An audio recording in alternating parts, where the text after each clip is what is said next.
Assalamualaikum. Today your tutor Akhil Shabazz is with you from Progenitor High School. Yesterday we have learned about chapter number 6 and their problems, and today we are going to learn more about chapter number 7, circular motion and gravitation. So here, what do you mean by circular motion?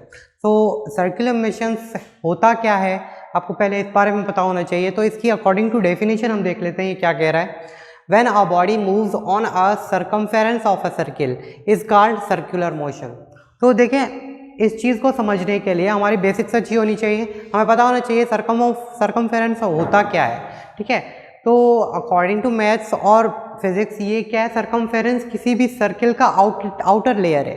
देखो ये क्या है, circle की outer layer है. ये जो है इसे हम क्या कह रहे हैं, ये जो आउटर लेयर है इसे हम कह रहे हैं सर्कमफेरेंस. तो इसीलिए यहाँ पर मैंने डॉट्स पहने हैं कि ये सारा हमारा क्या है, सर्कमफेरेंस है. सर्कमफेरेंस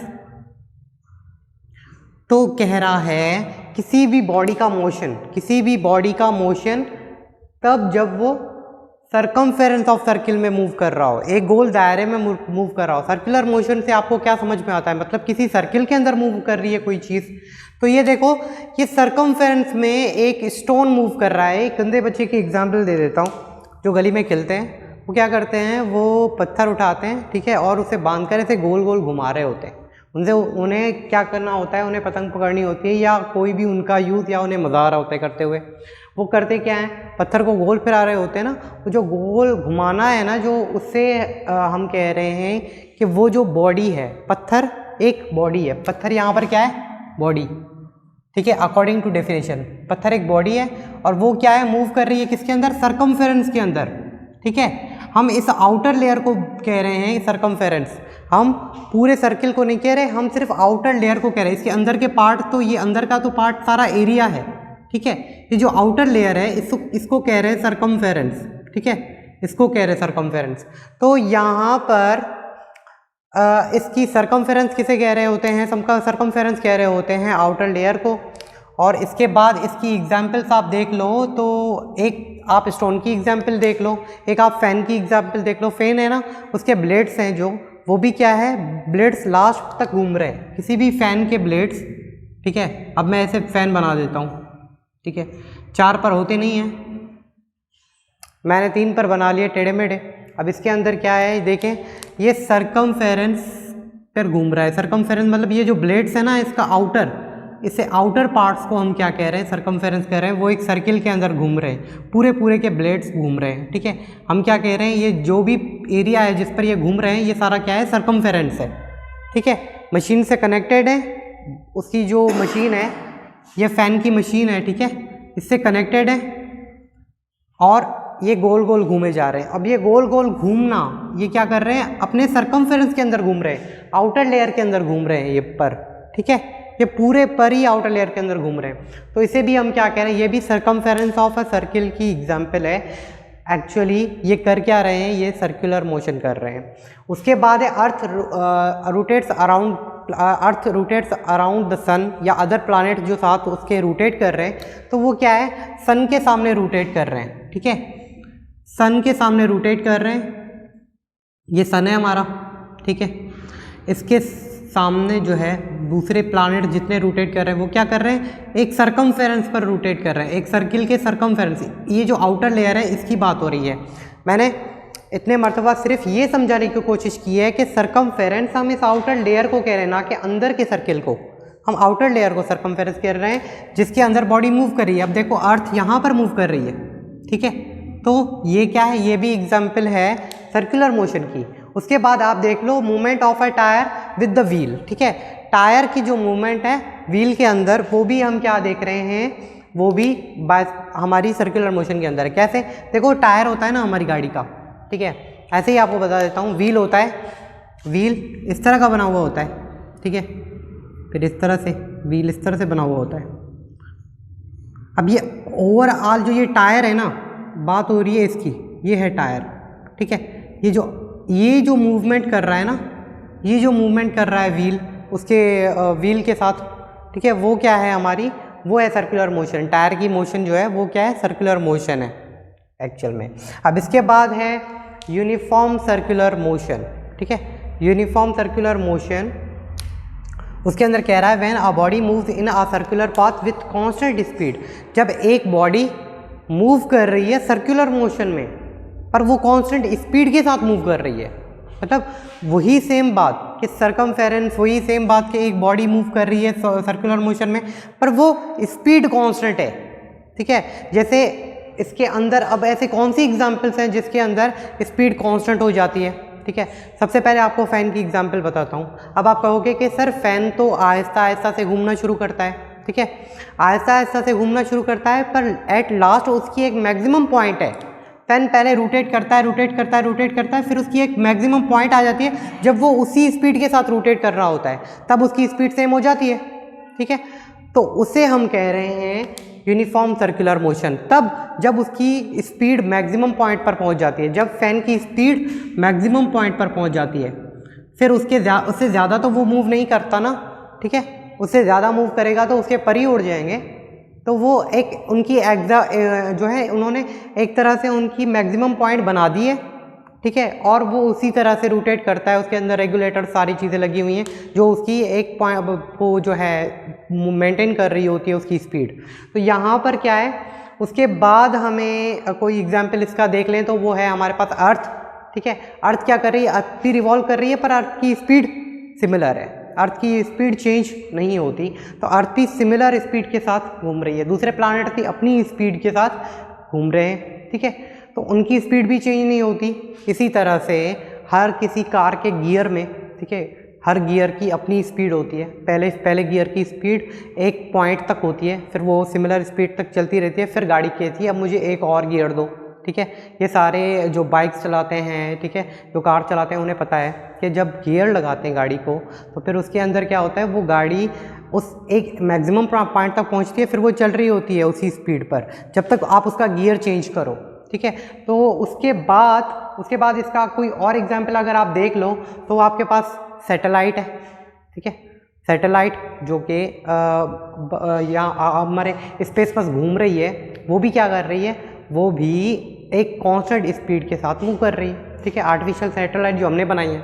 उसके बाद अगर आप इसके अंदर देखो तो एक कार है जो एक सर्किल के अंदर मूव कर रही है। अब यहाँ पर देखो एक सर्किल है, ठीक है, रोड बना हुआ है एक सर्किल वाला।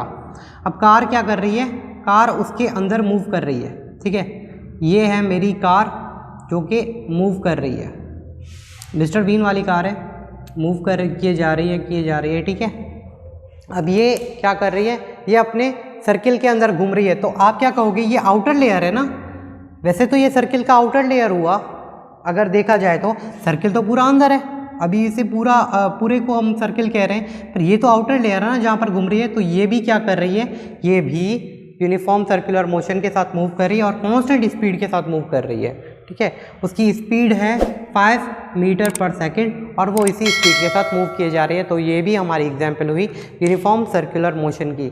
आई होप कि आप लोगों को ये सारी चीज़ें समझ में आ गई होंगी कि क्या होता है सरकमफेरेंस ऑफ अ सर्किल। मैंने इसके अंदर बहुत सारी चीज़ें पढ़ी थी, बहुत डिटेल से चीज़ें पढ़ी थी, कोई भी डिफ़िकल्टी हो तो आप मुझे पूछ सकते हो। बाकी सरकमफेरेंस हम सिर्फ सर्किल के आउटर लेयर को कह रहे हैं, सिर्फ सर्किल के आउटर लेयर को, ओके। इसके अंदर कोई डिफ़िकल्टी हो तो आप मुझसे पूछ लेना, अदरवाइज़ हम दूसरा एक टॉपिक देख लेते हैं। अच्छा बेटा, तो हमने सर्कुलर मोशन के बारे में पढ़ लिया। अब इसके बाद हमारे पास टॉपिक है सेंटीपिटल एक्सेलरेशन। तो what do you mean by centripetal acceleration? तो वो ये है कि the change of velocity on the circumference of a circle. जब किसी भी वेलोसिटी में चेंज आ जाए, और सर्कुलर मोशन के अंदर देखो वेलोसिटी के अंदर किस तरह से चेंज आ जाए किसी सर्कमफेरेंस ऑफ अ सर्किल में। वो देखिए, एक स्टोन की एग्जांपल ले लेते हैं। एक बच्चा एक स्टोन को जो है वो गोल गोल घुमा रहा है, ठीक है, गोल गोल घुमा रहा है। वो क्या कर रहा है, इसे गोल गोल घुमाया जा रहा है, ठीक है। ये एक सर्किल में घूम रहा है और बच्चा कहाँ पर है, यहाँ पर है। वो क्या कर रहा है, स्टोन को गोल गोल घुमा रहा है। स्टोन गोल गोल जो ये घूम रहा है तो उसकी वेलोसिटी में चेंज आ रहा है, ठीक है। तो मतलब वेलोसिटी किस तरह से, velocity is a speed. What do you mean by velocity? Velocity मतलब ये स्पीड के अंदर उसके अंदर चेंज ला रहा है, बार बार उसे तेज़ घुमाया जा रहा है और तेज़ घुमाया जा रहा है, ठीक है। तो वो तेज़ जो घुमा रहा है उसके अंदर क्या हो रहा है, वेलोसिटी में चेंज आ रहा है। मतलब उसकी स्पीड में चेंज आ रहा है, स्पीड में चेंज आने को हम क्या कह रहे हैं, सेंटीपिटल एक्सेलरेशन। ठीक है, कोई भी बॉडी है, ठीक है, कोई भी बॉडी है, वो उसके अंदर क्या हो रहा है, वो सरकमफेरेंस ऑफ अ सर्किल में घूम रही है। ये सरकमफेरेंस ऑफ अ सर्किल है, मैंने आपको बता दिया था। ठीक है, तो इसके अंदर गोल गोल तेज़ तेज़ घुमाया जा रहा है। पहले उसने आराम से घुमाया, फिर उससे ज़्यादा तेज़, फिर उससे ज़्यादा तेज़, तरह से तेज़ तेज़ घुमाया जा रहा है। उसे हम क्या कह रहे हैं कि वो सेंटीपिटल एक्सेलरेशन कर रही है। अकॉर्डिंग टू एक्सेलरेशन की डेफिनेशन वो चेंज ऑफ वेलोसिटी होती है। एक्सेलरेशन की डेफिनेशन हमने ये पढ़ी है, तो वो चेंज ऑफ वेलोसिटी होती है। तो इसके अंदर ये कह रहा है कि कोई भी स्टोन जब अपनी वेलोसिटी, अपनी स्पीड चेंज करता जाए, ठीक है, जाहिर सी बात है हाथ से वो किसी चीज़ को घुमा रहा है तो उसके अंदर डायरेक्शन भी है। इसीलिए मैं इसे डायरेक्ट स्पीड नहीं कह रहा, इसे वेलोसिटी कह रहा हूँ, क्योंकि वेलोसिटी के अंदर हम स्पीड प्लस डायरेक्शन दोनों पढ़ते हैं, स्पीड प्लस डायरेक्शन।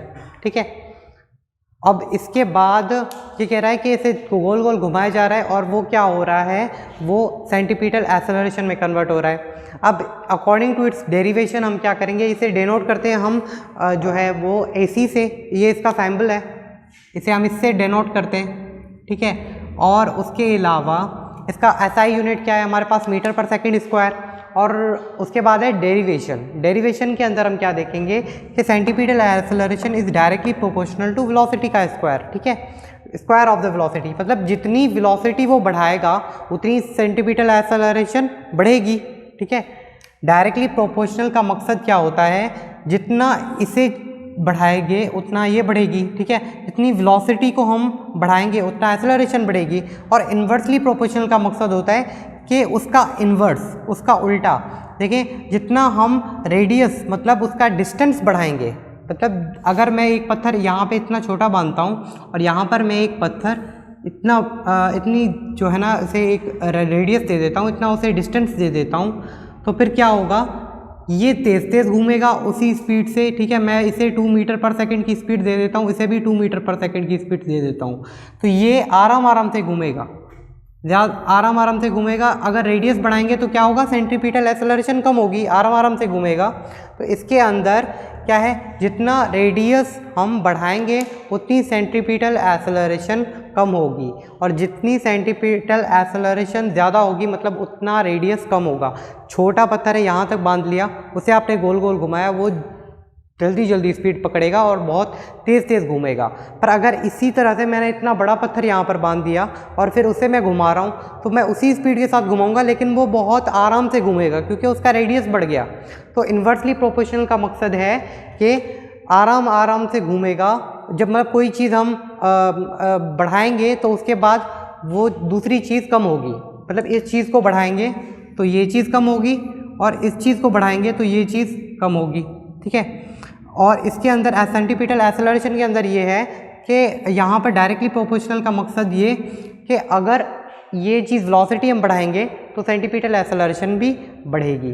अब देखो, बाय कंपेयरिंग बोथ इक्वेशन, दोनों इक्वेशंस को हम कंपेयर करें तो हमें क्या मिल जाएगा, centripetal acceleration is directly proportional to velocity square divided by R square. इन दोनों को कंपेयर किया, वेलोसिटी स्क्वायर ऊपर थी, इसके नीचे कुछ नहीं है तो 1 है, तो आर इसके इस जगह पर आ गया और वेलोसिटी यहाँ पर आ गई, दोनों अपनी पोजीशन चेंज कर रही है। मतलब इस तरह से हुआ जैसे velocity square divided by 1 multiply by 1 upon r. ठीक है, ये वेलोसिटी इसके साथ और ये इसके साथ, तो ये आ गया v स्क्वायर अपॉन आर। ठीक है, उसके बाद मैंने आपको पहले ही बताया था कि ये साइन चेंज करने के लिए, इस साइन को चेंज करने के लिए इक्वल में हम क्या करते हैं, we need a constant, we need to give a constant, हमें कोई ना कोई कांस्टेंट इसके अंदर चाहिए होता है। तो इसके अंदर पहले हमने सेकंड लॉ के अंदर हमने k कांस्टेंट लिया था। ठीक है, तो इसके अंदर भी वही सेम पैटर्न है, इसके अंदर भी हम जो है k को कांस्टेंट लेंगे। कभी कभी हम k को कांस्टेंट लेते हैं, अदरवाइज कुछ ऐसी भी चीज़ें हैं जिसके अंदर हम k को नहीं किसी और चीज़ को कांस्टेंट लेते हैं। जैसे आप आगे चलकर एक टॉपिक पढ़ोगे उसके अंदर ग्रेविटेशन, जैसे ये ग्रेविटेशन टॉपिक पढ़ेंगे तो उसके अंदर g कांस्टेंट लेते हैं, k कांस्टेंट नहीं लेते।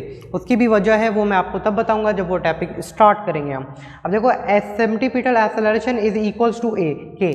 ठीक है, हमने k जो है वो स्टार्ट लिया जब, तो k के अंदर k हमने इसके अंदर पुट कर दिया ताकि हम इसे कन्वर्ट करें इक्वल के अंदर, तो वो हमें v square divided bye r मिल गया। ठीक है, हमने अब इसके बाद इसे सॉल्व करना है। इसके बाद अगर इसे हम सॉल्व करेंगे तो वो किस तरह से होगा, देखें।